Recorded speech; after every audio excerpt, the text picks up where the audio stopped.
Everybody, it's One Cool Blurred, and today we're going to answer the question, how can I get into grad school if my college GPA is horrible? All right, so you're really excited about getting to grad school. Maybe you had a rough freshman and sophomore year. I know I had a rough freshman year when I was an undergrad. And now you're ready to go forward to the next level. You want to be more serious about school this time, or you want to gain some expertise, or maybe you're interested in academia or research or something of that nature, and you realize that you're not going to meet those minimum GPA requirements. Well, all is not lost. The first thing you need to understand is that graduate schools often look at a various amount of things.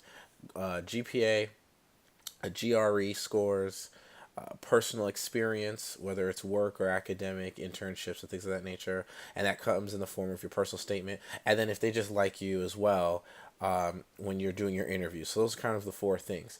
Every program is different. And school is different. They admit people based on different things. So the best thing you can do is to call the programs that you're interested in and say, "Hey, I see you have these requirements on your website for admission. What things weigh heavier?" Some schools may say the personal statement and the story and the reason that you're trying to apply says a lot more about you, and that's what we hang it on. Other people are 100% GPA, and in that case, look, that's not the school for you.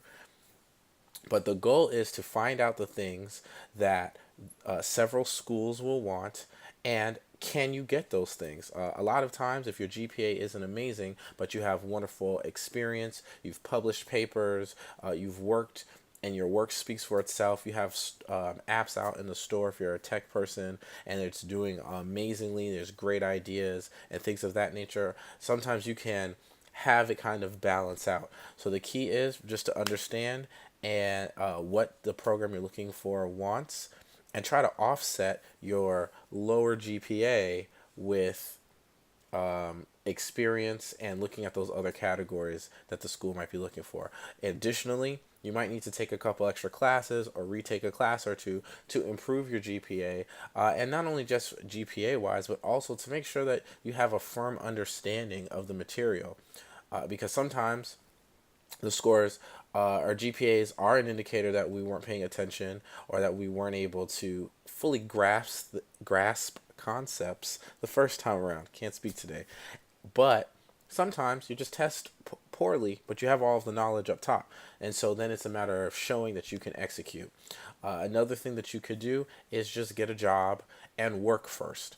Sometimes by having that experience and going to work for a little bit and then coming back to school, they'll look at that very favorably. But again, that goes back to gaining experience and tilting the scale away from the GPA.